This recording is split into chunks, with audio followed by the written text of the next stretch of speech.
Hello, Sir George. Kumusta po? Redman Toys Raymond here. So, ito sir, testingin lang natin yung unit na order nyo. The EMG Talon Tactical Innovations Pit Viper. Ayan sir. So, sealed pa siya, no? Ayan, may tape.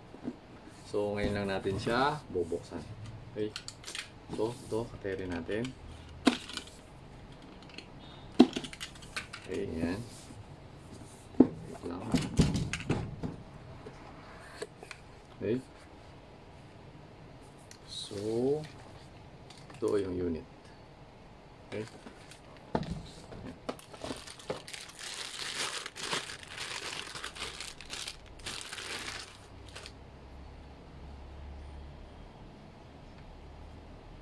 Ayan.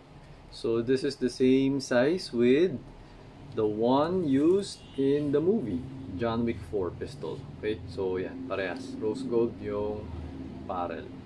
Okay, so ito yung magazine.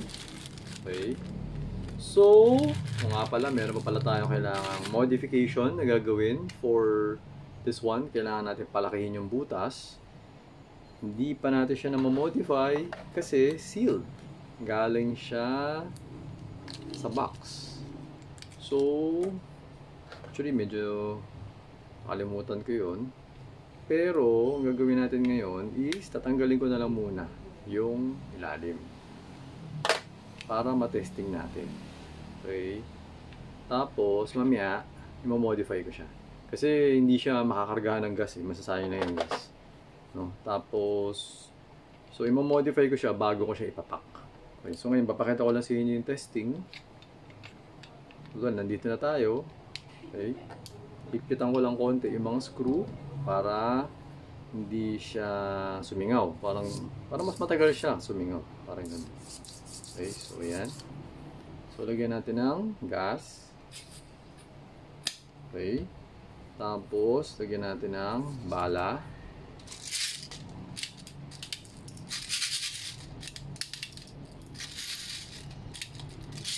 Ilan to?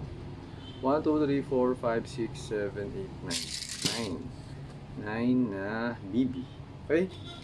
So, open natin ang ating chronograph. Okay, so yan, para makita mo kung stable yung FPS niya. Okay? Yan, so naka-fix outer barrel siya. Yan, hindi gumagalaw yung outer barrel. Okay? So to, pasok na natin. Yan, tapos right, firing. Ilan?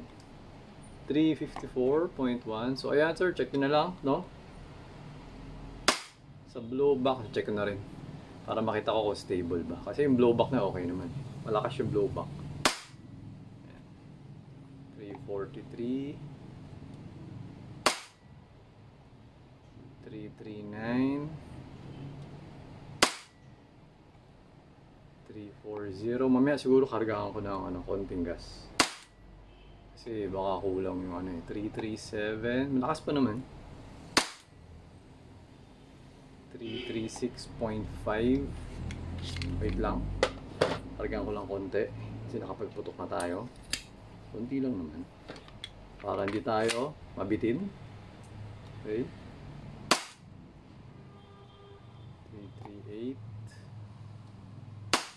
And 336.1. Okay? So yan, nag-open chamber siya. Remove the magazine, wala nang bala. Okay? Yun.